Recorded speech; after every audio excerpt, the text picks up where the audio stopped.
Chapter 26, Seen and Unforeseen. Luna said vaguely that she did not know how soon Rita's interview with Harry would appear in the Quibbler, that her father was expecting a lovely long article on recent sightings of crumple-horned snorkax. And of course, that will be a very important story, so Harry's might have to wait for the following issue, said Luna. Harry had not found it an easy experience to talk about the night when Voldemort had returned. Rita had pressed him for every little detail, and he had given her everything he could remember, knowing that this was his one big opportunity to tell the world the truth. He wondered how people would react to the story. He guessed that it would confirm a lot of people in the view that he was completely insane, not at least because the story would be appearing alongside utter rubbish about crumple-horned snorkax. But the breakout of Bellatrix Lestrange and her fellow Death Eaters had given Harry a burning desire to do something, whether it worked or not. Can't wait to see what Umbridge thinks of you going public, said Dean, sounding awestruck at dinner on Monday night. Seamus was shoveling down large amounts of chicken and ham pie on Dean's other side, but Harry knew he was listening. It's the right thing to do, Harry, said Neville, who was sitting up opposite him. He was rather pale, but went on in a low voice. It must have been tough talking about it, was it? Yeah, mumbled Harry, but people have got to know what Voldemort's capable of, haven't they? That's right, said Neville, nodding, and as Death Eaters too, people should know. Neville left this sentence hanging and returned to his baked potato. Seamus looked up, but when he caught Harry's eye, he looked quickly back at his plate again. After a while, Dean, Seamus, and Neville departed for the common room, leaving Harry and Hermione at the table waiting for Ron, who had not yet had dinner because of Quidditch practice. Cho Chang walked into the hall with her friend Marietta. Harry's stomach gave an unpleasant lurch, but she did not look over at the Gryffindor table and sat down with her back to him. Oh, I forgot to ask you, said Hermione brightly, glancing over at the Ravenclaw table. What happened on your date with Cho? How come you were back so early? Well, it was, said Harry, pulling a dish of rhubarb crumble toward him and helping himself to seconds. A complete fiasco, now you mention it. And he told her what had happened in Madame Puttyfoot's tea shop.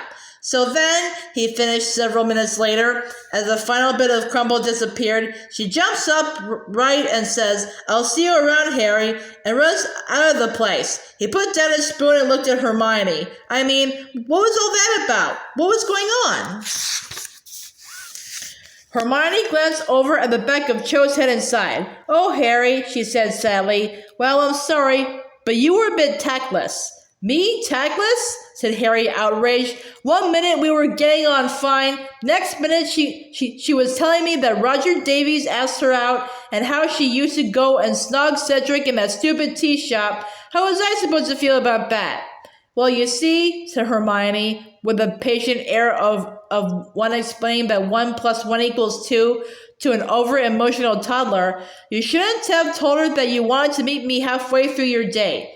But, spluttered Harry, but you told me to meet you at 12 and to bring her along. How was I supposed to do that without telling her? You should have told her differently, said Hermione, still with that maddening patient air. You should have said it was really annoying, but I made you promise to come along to the Three Broomsticks, and you really didn't want to go. You'd much rather spend the whole day with her, but unfortunately, you thought you really ought to meet me, and would she please come along with you, and hopefully you'd be able to get away more quickly, and it might have been a good idea to mention how ugly you think I am too, Hermione added as an afterthought. But I don't think you're ugly, said Harry, bemused. Hermione laughed. Harry, you're worse than Ron. Well, no, you're not, she sighed, as Ron himself came stumping into the hall splattered with mud and looking grumpy. Look, you upset Cho when you said you were going to meet me, so she tried to make you jealous. It was her way of trying to find out how much you liked her. Is that what she was doing? Said Harry as Ron dropped onto the bench opposite them and pulled every dish within reach toward himself. Well, wouldn't it have been easier if she just asked me whether I liked her better than you? Girls don't often ask questions like that, said Hermione. Well, they should, said Harry forcefully.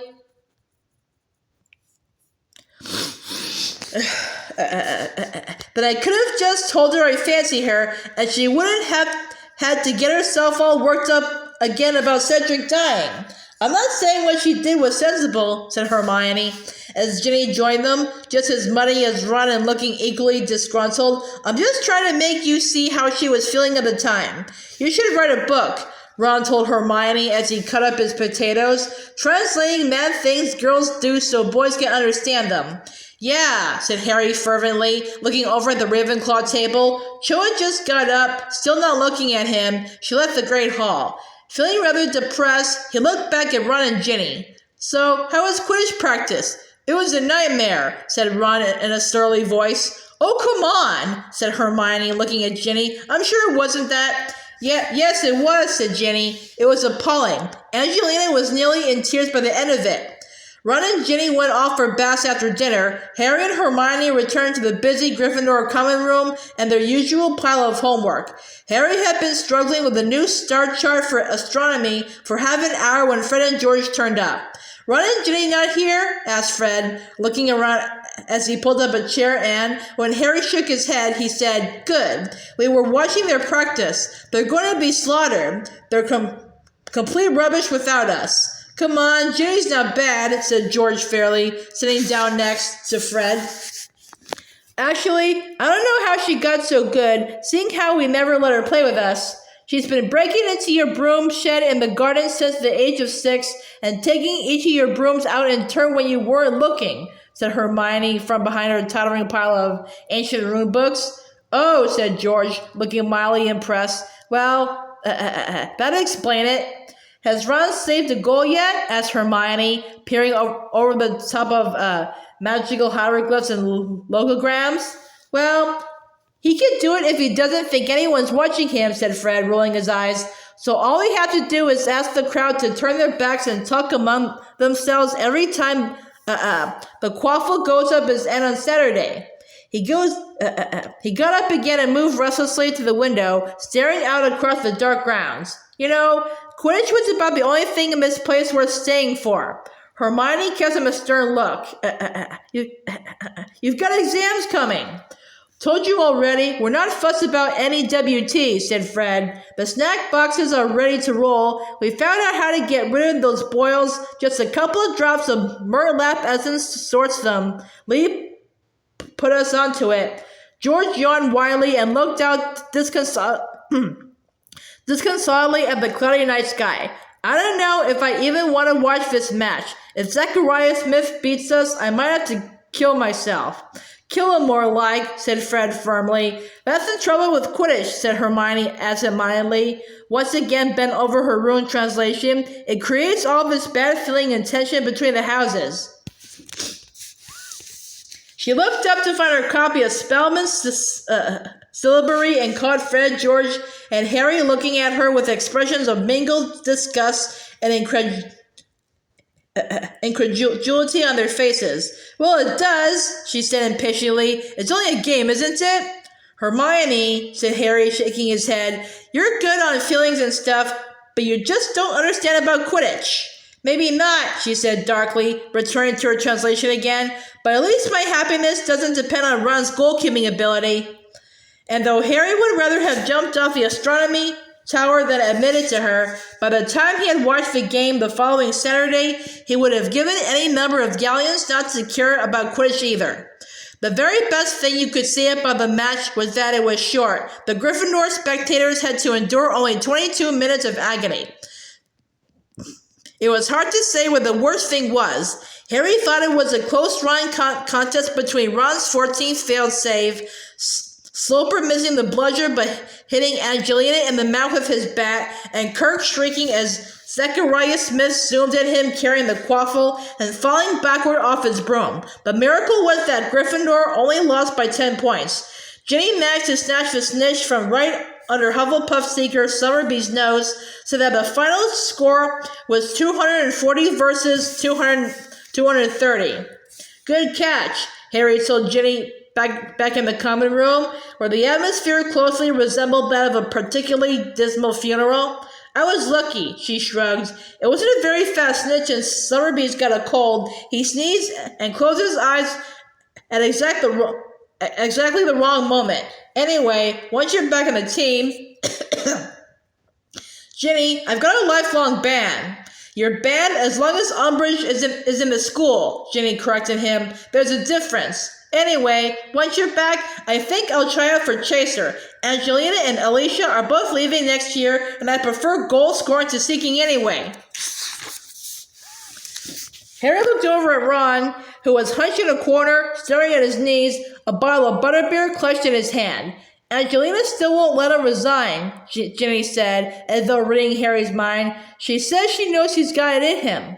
Harry liked Angelina for the face she was showing in Ron, but at the same time thought it would really be kinder to let him leave the team. Ron had left the pitch to another booming chorus of Weasley is our king, sung with great gusto by the Slytherins, who were now favorites to win the Quidditch Cup. Fred and George wandered over. I haven't got the heart to take the mickey out of him, Maven, said Fred, looking over at Ron's crumpled figure. Mind you, when he missed the 14th, he made wild motions with his arms as though doing an upright doggy paddle. Well, I'll save it for parties, eh? Ron dragged himself up to the bed shortly after this. Out of respect for his feelings, Harry waited a while before going up to the dormitory himself so that Ron could pretend to be asleep if he wanted to. Sure enough, when Harry finally entered the room, Ron was snoring a little too loudly to be entirely plausible. Harry got into bed thinking about the match. It had been immensely frustrating watching from the sidelines. He was quite impressed by Ginny's performance, but he felt that if he had been playing, he could have caught the snitch sooner. There had been a moment where it had been fluttering near Kirk's ankle. If she hadn't hesitated, she might have been able to scrape a win for Gryffindor. Umbridge had been sitting a few rows below Harry and Hermione. Once or twice she had turned squarely in her seat to look at him, her white toad's mouth stretched in what he thought had been a gloating smile. The memory of it made him feel hot with anger as he lay there in the dark. After a few minutes, however, he remembered that he was supposed to be emptying his mind of all emotion before he slept, and Snape kept instructing him at the end of every occlumency lesson. He tried for a moment or two, but the thought of Snape on top of memories of Umbridge merely increased his sense of grumbling resentment, and he found himself focusing instead on how much he loathed the pair of them. Slowly, Ron's snores died away, replaced by the sound of deep, slow breathing. It took Harry much longer to get to sleep. His body was tired, but it took his brain a long time to close down. He dreamed that Neville and Professor Sprout were waltzing around the room of requirement while Professor McGonagall played the bagpipes. He watched them happily for a while, but decided to go and find the other members of the DA. But when he left the room, he found himself facing not the tapestry of Barnabas the Barmy, but a torch burning in its bracket on a stone wall. He turned his head slowly to the left. There, at the far end and in the windowless passage, was a plain black door. He walked toward it with a sense of mounting excitement. He had the strangest feeling that this time he was going to get lucky at last and find the way to open it. He was feet from it and saw with a leap with excitement that there was a glowing strip of faint blue light down the right-hand side. The door was ajar. He stretched out his hand to push it wide and Ron gave a loud, rasping, genuine snore, and Harry awoke abruptly with his right hand stretched in front of him in the darkness to open a door that was hundreds of miles away. He let it fall with a feeling of mingled disappointment and guilt. He knew he should not have seen the door, but at the same time felt so consumed with curiosity about what was behind it that he could not help feeling annoyed with Ron. If he could have saved the snore for just another minute...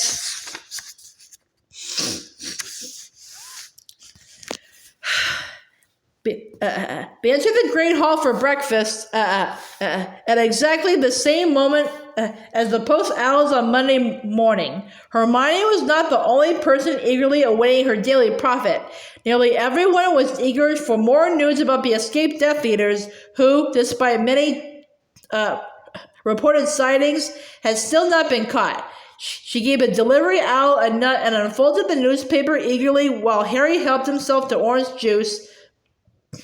As he had only received one note during the entire year, he was sure, when the first owl landed with a thud in front of him, that it had made a mistake. Who are you after? He asked it, languidly removing his orange juice from underneath its beak and leaning forward to see the recipient's name and address.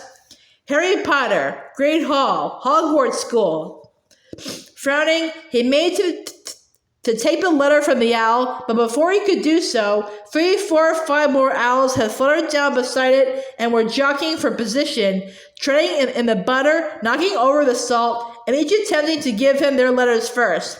What's going on? Ron asked in amazement, as the whole of Gryffindor table leaned forward to watch as another 7 owls landed among the first ones, screeching, hooting, and flapping their wings. Harry! Said Hermione breathlessly, plunging her hands into the feathery mass and pulling out a screech owl bearing a long cylindrical package. I think I know what this means. Open this one first. Harry ripped off the brown packaging. Alt rolled a tiny furled copy of March's edition of the Quibbler. He unrolled to see his own face grinning sheepishly at him from the front cover. In large red letters across his picture were the words, Harry Potter speaks out at last. The truth about he who must not be named, and the night I saw him return. It's good, isn't it? Said Luna, who had drifted over to the Gryffindor table and now squeezed herself onto the bench between Fred and Ron. It came out yesterday. I asked Dad to send you a free copy.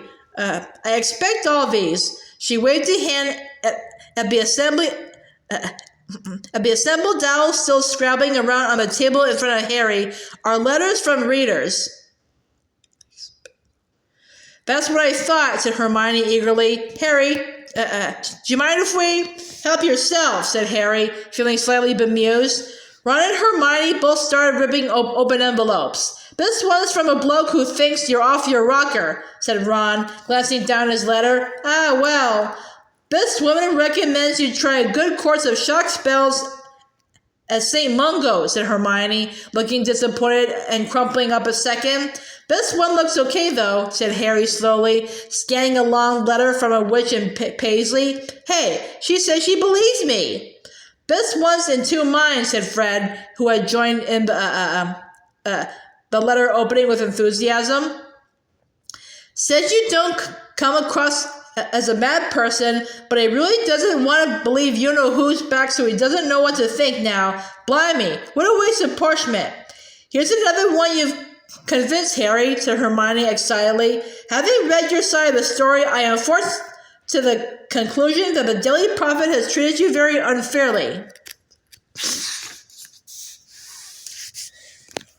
Little though I want to think that he who must not be named has returned, I am forced to accept that you are telling the truth. Oh, this is wonderful! Another one who thinks you're barking, said Ron, throwing a crumpled letter over his shoulder. But this one says you've got her converted, and she now thinks you're a real hero.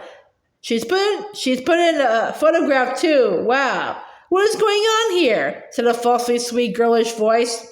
Harry looked up with his hands full of envelopes. Professor Umbridge was standing behind Fred and Luna, her bulging toad's eyes scanning the mess of owls and letters on the table in front of Harry. Behind her, he saw many of the students watching them avidly. Why have you got all these letters, Mr. Potter? She asked slowly. Is that a crime now? Said Fred loudly. Getting mail? Be careful, Mr. Weasley, or I shall have to put you in detention, said Umbridge. Well, Mr. Potter? Harry hesitated, but he did not see how he could keep what he had done quiet. It was surely only a matter of time before a copy of the Quibbler came to Umbridge's attention. People have written to me because I gave them an interview, said Harry, about what happened to me last June. For some reason, he glanced up at the staff table as he said this. He had the strangest feeling that Dumbledore had been watching him a second before, but when he looked, Dumbledore seemed to be absorbed in conversation with Professor Flitwick. An interview? Repeated Umbridge, her voice thinner and higher than ever. What do you mean? I mean, a reporter asked me questions and I answered them, said Harry. Here. and he threw the copy of the Quibbler at her. She caught it and stared down at the cover. Her pale, doughy face turned an ugly, patchy violet. "When did you do this?" she asked, her voice trembling slightly. "Last Hogsmeade weekend," said Harry. She looked up at him, incandescent with rage, the magazine shaking in her stubby fingers. "There will be no more Hogsmeade trips for you, Mr. Potter," she whispered. "How you dare, how you could." She took a deep breath. "I have tried again and again to teach you not to tell lies. The message, apparently, has still not sunk in. 50 points from Gryffindor and another week's worth of detentions." She stalked away, clutching the Quibbler to her chest, the eyes of many students following her. By mid-morning, enormous signs had been put up all over the school, not just on house notice boards, but in the corridors and classrooms too. By order of the High Inquisitor of Hogwarts, any students found in possession of the magazine The Quibbler will be expelled. The above is in accordance with Educational Decree number 27, signed Dolores Jane Umbridge, High Inquisitor. For some reason, every time Hermione caught sight of one of these signs, she beamed with pleasure. What exactly are you so happy about?" Harry asked her. "Oh, Harry, don't you see?" Hermione breathed. "If she could have done one thing to make absolutely sure that every single person in this school will read your interview, it was banning it." And it seemed that Hermione was quite right. By the end of that day, though Harry had not seen so much as a corner of the Quibbler anywhere in the school, the whole place seemed to be quoting the interview at each other. Harry heard them whispering about it as they queued up outside classes, discussing it over lunch and in the back of lessons, while Hermione even reported that every occupant of the cubicles in the girls' toilets had been talking about it when she nipped in there before ancient runes. "And then they spotted me, and obviously they know I know you, so they were bombarding me with questions," Hermione told Harry, her eyes shining. "And Harry, I think they believe you. I really do. I think you finally got them convinced." Meanwhile, Professor Umbridge was stalking the school, stopping students at random and demanding that they turn out their books and pockets.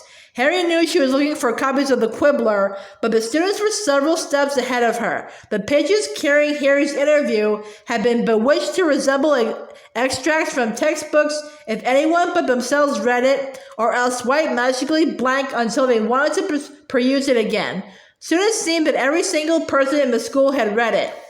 The teachers were, of course, forbidden from mentioning the interview by Educational Decree number 26, but they found ways to express their feelings about it all the same. Professor Sprout awarded Gryffindor 20 points when Harry passed her a watering can. A beaming Professor Flitwick pressed a box of squeaking sugar mice on him at the end of charms, said, "Shh," and hurried away, and Professor Trelawney broke into hysterical sobs during divination and announced to the startled class and a very disapproving Umbridge that Harry was not going to suffer an early death after all, but would live to ripe old age, become Minister of Magic, and have 12 children. But what made Harry happiest was Cho catching up with him as he was hurrying along to Transfiguration the next day. Before he knew what had happened, her hand was in his and she was breathing in his ear. "I'm really, really sorry. The interview was so brave. It made me cry." He was sorry to hear she had shed even more tears over it, but very glad they were on speaking terms again, and even more pleased when she gave him a swift kiss on the cheek and hurried off again. And unbelievably, no sooner had he arrived outside Transfiguration than something just as good happened. Seamus stepped out of the queue to face him. "I just wanted to say," he mumbled, squinting at Harry's left knee, "I believe you, and I sent a copy of that magazine to me, ma'am." If anything more was needed to complete Harry's happiness, it was Malfoy, Crabbe, and Goyle's reactions. He saw them with their heads together later that afternoon in the library, together with the witty-looking boy Hermione whispered was called Theodore Nott. They looked around at Harry as he browsed the shelves for the book he needed on partial vanishment, and Goyle cracked his knuckles threateningly. And Malfoy whispered something undoubtedly malevolent to Crabbe. Harry knew perfectly well why they were acting like this. He had named all their fathers as Death Eaters. And the best bit is, whispered Hermione gleefully as they left the library, they can't contradict you because they can't admit they've read the article. To cap it all, Luna told them over dinner that no copy of the Quibbler had ever sold out faster. Dad's reprinting, she told Harry, her eyes popping excitedly. He can't believe it. He says people seem even more interested in this than the Crumblehorn Snorkax.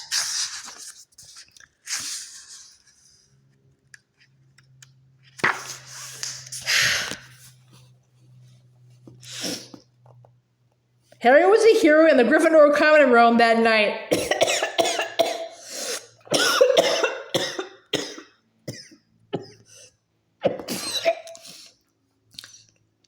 Daringly, Fred and George had put an enlargement charm on the front cover of the Quibbler and hung it on the wall so that Harry's giant head gazed down upon the proceedings, occasionally saying things like, "The Ministry are morons," and "Eat dung, Umbridge," in a booming voice. Hermione did not find this very amusing. She said it interfered with her concentration and ended up going to bed early out of irritation. Harry had to admit that the poster was not quite as funny after an hour or two, especially when the talking spell had started to wear off, so that it merely shouted disconnected words like dung and Umbridge at more and more frequent intervals in a progressively higher voice. In fact, it started to make his head ache and his scar began prickling uncomfortably again. The disappointed moans from the many people who were sitting around him, asking him to relive his interview for the umpteenth time, he announced that he too needed an early night.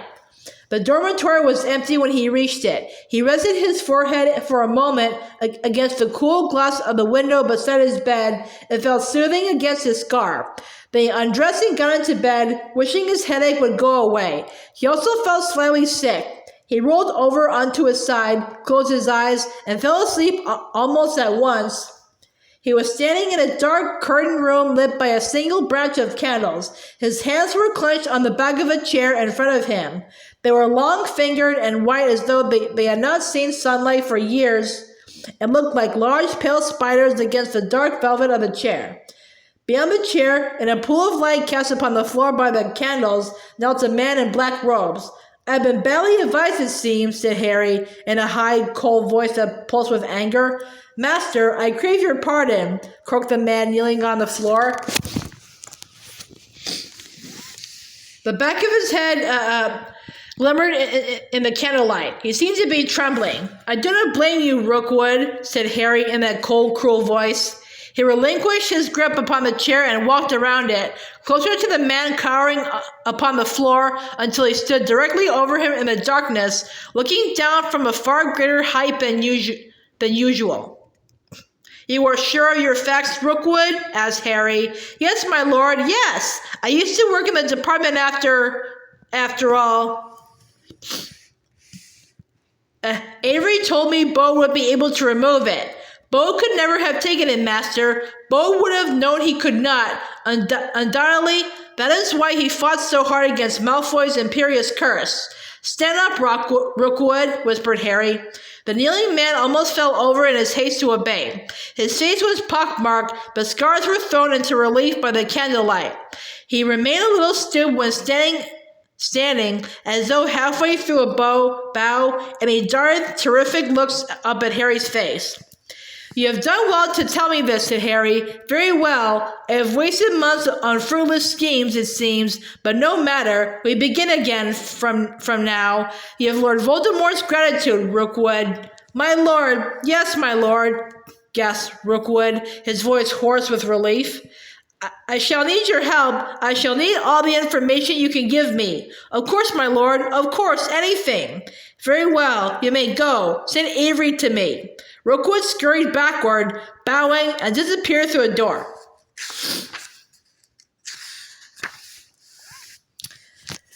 Left alone in the dark room, Harry turned toward the wall. A cracked 8-spotted mirror hung on the wall in the shadows. Harry moved toward it. His reflection grew larger and clearer in the darkness.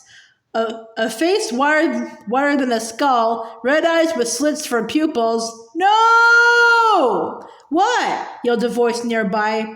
Harry flailed around madly, became entangled in the hangings, and fell out of his bed. For a few seconds, he did not know where he was. He was convinced that he was about to see the white, skull-like face looming at him out of the dark again. Then Ron's voice spoke very near to him. Will you stop acting like a maniac? And I could get you out of here? Ron wrenched the hangings apart, and Harry stared up at him in the moonlight as he lay flat on his back, his scars searing with pain. Ron looked as though he had just been getting ready for bed. One arm was out of his robes. Has someone been attacked again? Asked Ron, pulling Harry roughly to his feet. Is it Dad? Is it that snake? No, everyone's fine, gasped Harry, whose forehead felt as though it was on fire again. Well, Avery isn't. He's in trouble. He gave him the wrong information. He's really angry. Harry groaned and sank, shaking onto his bed, rubbing his scar. But Rookwood's going to help him now. He's on the right track again. What are you talking about? Said Ron, sounding scared. I mean, did you just see you-know-who? I was you-know-who, said Harry, and he stretched out his hands in the darkness and held them up to his face to check that they were no longer deathly white and long-fingered. He was with Rookwood. He was one of the Death Eaters who escaped from Azkaban. Remember? Rookwood just told him Bo couldn't have done it. Then what? Remove something. He said Bo would have known he couldn't have done it. Bo was under the Imperious curse. I think he said Malfoy's dad put it on him. Bo was bewitched to remove something, Ron said. But, Harry, that's got to be the weapon. Harry finished the sentence for him. I know. The dormitory door opened. Dean and Seamus came in. Harry swung his legs back into bed. He did not want to look as though anything odd had just happened, seeing as Seamus had only just stopped thinking Harry was a nutter. Did you say, murmured Ron, putting his head close to Harry's on the pretense of helping himself to water from the jug on his bedside table, that you were you-know-who? Yeah, said Harry quietly. Ron took an unnecessarily large gulp of water. Harry saw it spill over his chin onto his chest. Harry, he said, as Dean and Seamus clattered around noisily, pulling off their robes and talking, you've got to tell. I haven't got to tell anyone, said Harry shortly. I wouldn't have seen it at all if I could do a clemency. I'm supposed to have learned to shut this stuff out. That's what they want. By they, he meant Dumbledore. He got back into bed and rolled over onto his side with his back to Ron, and after a while, he heard Ron's mattress creak as he lay back down too. His scar began to burn. He bit hard on his pillow to stop himself making a noise. Somewhere, he knew, Avery was being punished. Harry and Ron waited until breakneck morning to tell Hermione exactly what had happened. They wanted to be absolutely sure they could not be overheard. Staying in their usual corner of the cool and breezy courtyard, Harry told her every detail of the dream he could remember. When he had finished, she said nothing at all for a few moments, but stared with a kind of painful intensity as Fred and George, who were both headless and selling the magical hats from under their cloaks on the other side of the yard. So that's why they killed him, she said quietly, withdrawing her gaze from Fred and George at last. When Bo tried to steal this weapon, something funny happened to him. I think there must be defensive spells on it or around it to stop people from touching it. That's why he was in St. Mungo's. His brain had gone all funny and he couldn't talk. But remember what the healer told us? He was recovering. And they couldn't risk him getting better, could they? I mean, the shock of whatever happened when he touched that weapon probably made the Imperious curse lift. Once he got his voice back, he explained what he'd been doing, wouldn't he? They would have known he'd been sent to steal the weapon. Of course, it would have been easy for Lucius Malfoy to put the curse on him. Never out of the ministry, is he? He was even hanging around that day I had my hearing, said Harry. Hang on, he said slowly. He was in the Department of Mysteries corridor that day. Your dad said he was probably trying to sneak down and find out what happened in my hearing, but what if... Sturgis, gasped Hermione, looking thunderstruck. Sorry, said Ron, looking bewildered. Sturgis Podmore, said Hermione breathlessly, arrested for trying to get through a door. Lucius Malfoy got him too. I bet he did the day you saw him there, Harry. Sturgis had Moody's invisibility cloak, right? So what if he was standing guard by the door, invisible, and Malfoy heard him move, or guessed he was there, or just did the Imperious Curse on the off chance that a guard was there? So when Sturgis next had an opportunity, probably when it was his turn on guard duty again, he tried to get into the department to steal the weapon for Voldemort. Ron, be quiet. But he got caught and sent to Azkaban. She gazed at Harry. And now Rookwood's told Voldemort how to get the weapon? I didn't hear all the conversation, but that's what it sounded like, said Harry. Rookwood used to work there. Maybe Voldemort will send Rookwood to do it? Hermione nodded, apparently still lost in thought. Then, quite abruptly, she said, But you shouldn't have seen this at all, Harry. What? He said, taken aback. You're supposed to be learning how to close your mind to this sort of thing, said Hermione, suddenly stern. I know I am, said Harry, but, well, I think we should just try and forget what you saw, said Hermione firmly, and you ought to put in a bit more effort on your occlumency from now on. Harry was so angry with her that he did not talk to her for the rest of the day, which proved to be another bad one.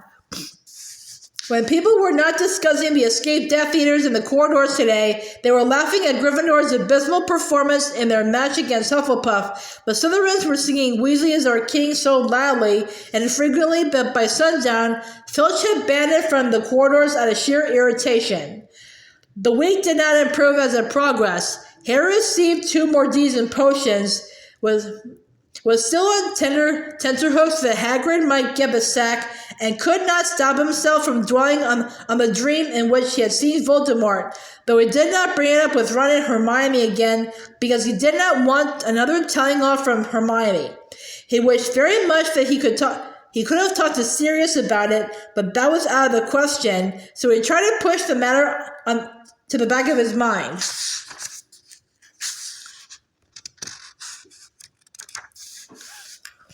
Unfortunately, the back of his mind was no longer the secure place it had once been. Get up, Potter! A couple of weeks after his dream of Rookwood, Harry was to be found yet again, kneeling on the floor of Snape's office, trying to clear his head. He had just been forced yet again to relive a stream of very early memories he had not even realized he still had, most of them concerning humiliations Dudley and his gang had inflicted upon him in primary school. That last memory, said Snape. What was it?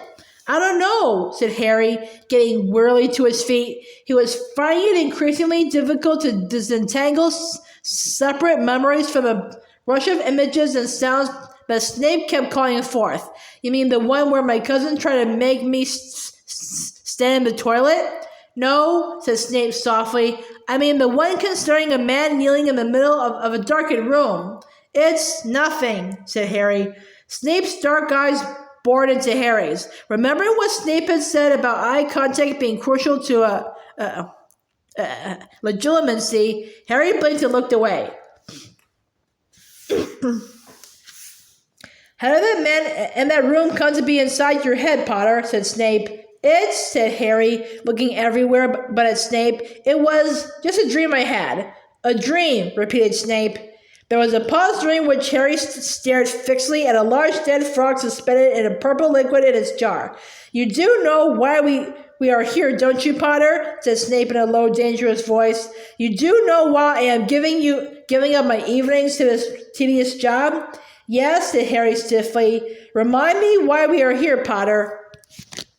So I can learn occlumency, said Harry, now glaring at a dead eel. Correct, Potter, and dim though you may be, Harry looked back at Snape, hating him. I would have thought that after 2 months' worth of lessons, you might have made some progress. How many other dreams about the Dark Lord have you had? Just that one, lied Harry. Perhaps, said Snape, his dark, cold eyes narrowing slightly.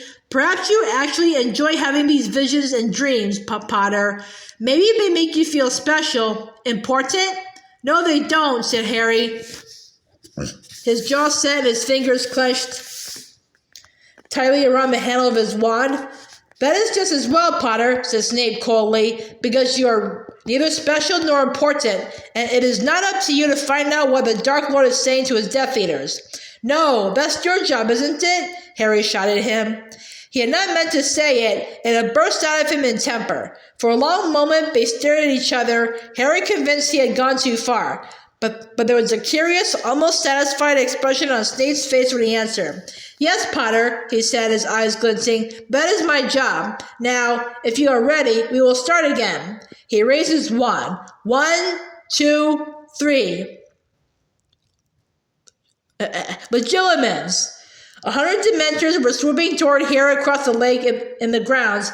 He screwed up his face in concentration. They were coming closer. He could see the dark holes beneath their hoods, yet he could also see Snape standing in front of him, his eyes fixed upon Harry's face, muttering under his breath. And somehow, Snape was growing clearer, and the Dementors were growing fainter. Harry raised his own wand.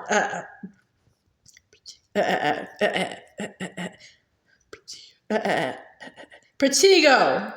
Snape staggered. His wand flew upward, away from Harry, and suddenly, Harry's mind was teeming with memories that were not his. A hook-nosed man was shouting at a cowering woman, while a small, dark-haired boy cried in a corner. A greasy-haired teenager sat alone in a dark bedroom, pointing his wand at the ceiling, shooting down flies. A girl was laughing as a scrawny boy tried to mount a bucking broomstick. Enough! Harry felt as though he had been pushed hard in the chest.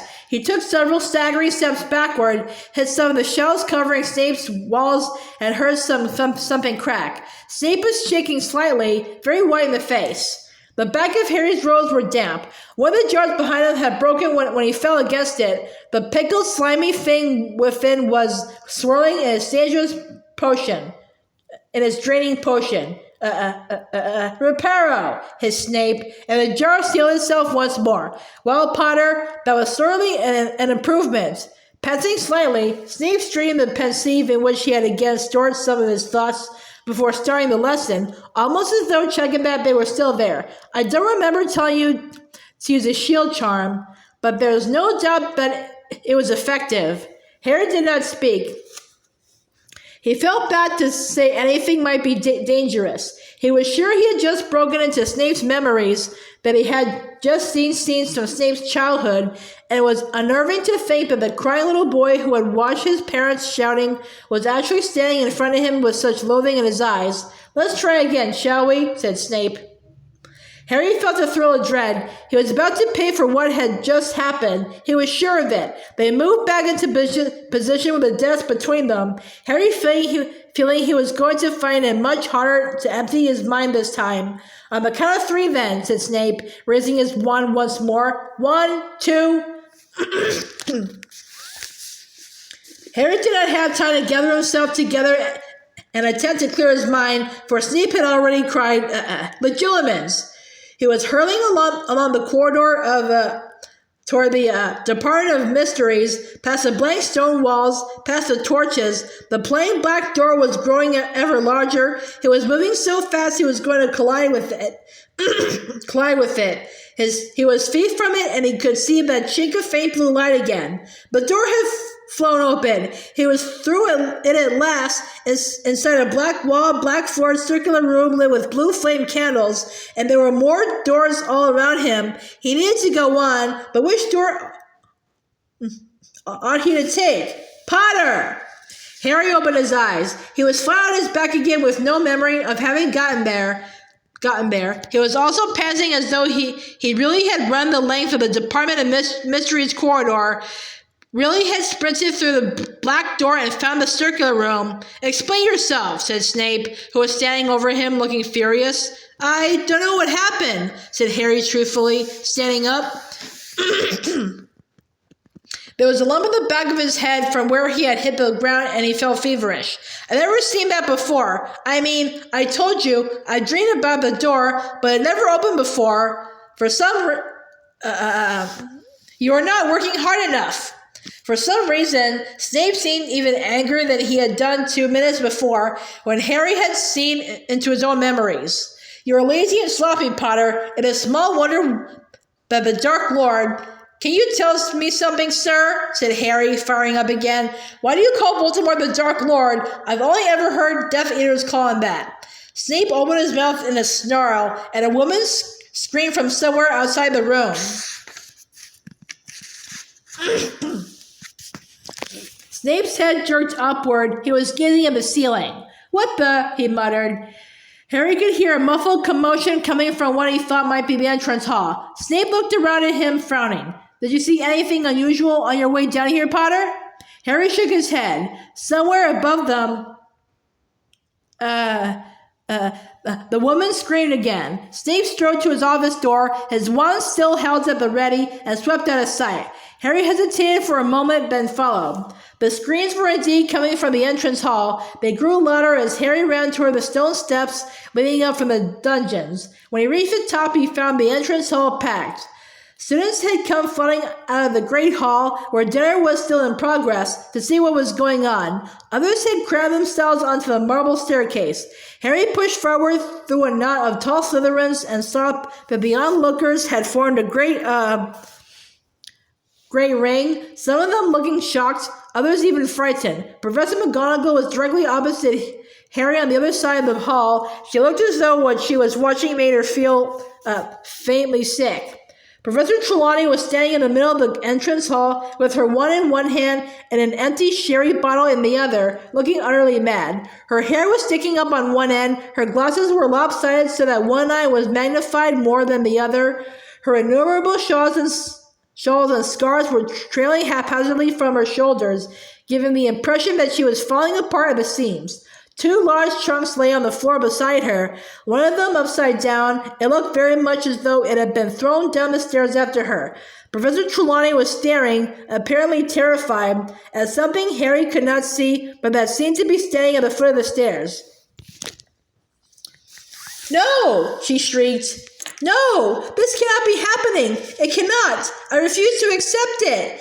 "You didn't realize this was coming?" said a high girlish voice, sounding callously amused, and Harry, moving slightly to his right, saw that Trelawney's terrifying vision was nothing other than Professor Umbridge. "Incapable though you are of predicting even tomorrow's weather, you must surely have realized that your pitiful performance during my inspections and lack of any improvement would make it inevitable you would be sacked. You can't," howled Professor Trelawney, tears streaming down her face from behind her enormous lenses. You can't sack me. I've been here 16 years. Hogwarts is my home." "It was your home," said Professor Umbridge, and Harry was revolted to see the enjoyment stretching her toad-like face as she watched Professor Trelawney sink, sobbing uncontrollably, onto one of her trunks until an hour ago, when the Minister of Magic countersigned the order for your dismissal. "Now kindly remove yourself from this hall. You are embarrassing us." But she stood and watched with an expression of gloating enjoyment as Professor Trelawney shuddered and moaned, rocking backward and forward on her trunk in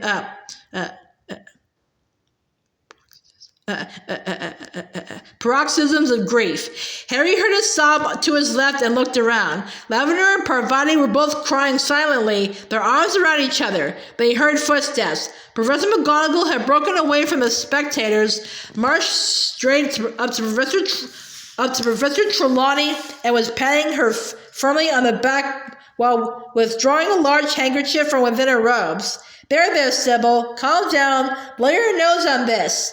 It's not as bad as you think now. You're not going to have to leave Hogwarts." "Oh, really, Professor McGonagall?" said Umbridge in a deadly voice.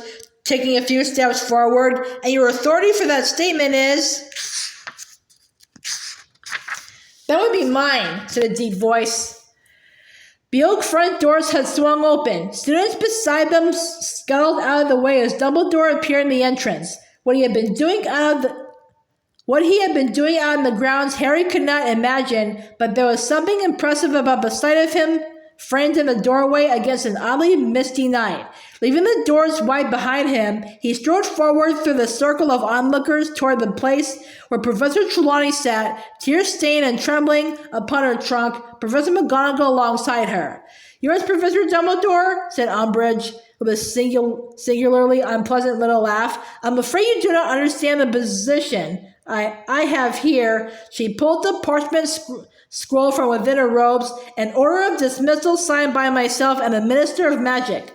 Under the terms of Educational Decree number 23, the High Inquisitor of Hogwarts has the power to inspect, place upon probation, and sack any teacher she, that is to say I, feels not performing up to the standard required by the Ministry of Magic. I have decided that Professor Trelawney is not up to scratch. I have dismissed her." To Harry's very great surprise, Dumbledore continued to smile. He looked down at Professor Trelawney, who was still sobbing and choking on her trunk, and said, "You're quite right, of course, Professor Umbridge. As High Inquisitor, you have every right to dismiss my teachers. You do not, however, have the authority to send them away from the castle. I am afraid," he went on with a courteous little bow, "that the power to do that still resides with the headmaster, and it is my wish that Professor Trelawney continue to live at Hogwarts." At this, Professor Trelawney gave a wide little laugh in which a hiccup was barely hidden. No, I'll go, Dumbledore. I shall leave Hogwarts and to seek my fortune elsewhere." "No," said Dumbledore sharply. "It is my wish that you remain, Sybil." He turned to Professor McGonagall. "Might I ask you to escort Sybil back upstairs, Professor McGonagall?" "Of course," said McGonagall. "Up you get, Sybil." Professor Sprout came hurrying forward out of the crowd and grabbed Professor Trelawney's other arm. Together, they guided her past Umbridge and up the marble stairs. Professor Flitwick went scurrying after them, his wand held out before him. He squeaked, "Locomotor trunks!" and Professor Trelawney's luggage rose into the air and proceeded up the staircase after her, Professor Flitwick bringing up the rear. Professor Umbridge was standing stock still, staring at Dumbledore, who continued to smile benignly. "And what," she said in a whisper that nevertheless carried all around the entrance hall, "are you going to do with her once I appoint a new divination teacher who needs her lodgings?" "Oh, that won't be a problem," said Dumbledore pleasantly. "You see, I have already found us a new divination teacher, and he will prefer lodgings on the ground floor." "You found?" said Umbridge shrilly. "You found? Might I remind you, Dumbledore, that under Educational Decree 22, the Ministry has the right to appoint a suitable candidate if, and only if, the headmaster is unable to find one?" said Dumbledore. "And I am happy to say that on this occasion I have succeeded. May I introduce you?"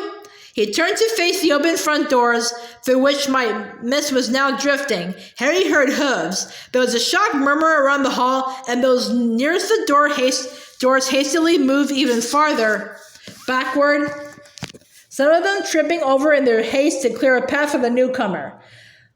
Through the mist came a face Harry had seen once before on a dark, dangerous night in the Forbidden Forest. White blonde hair and astonishingly blue eyes, the head and torso of a man joined to the palomino body of a horse. "This is Firenze," said Dumbledore happily to a thunderstruck Umbridge. "I think you'll find him suitable."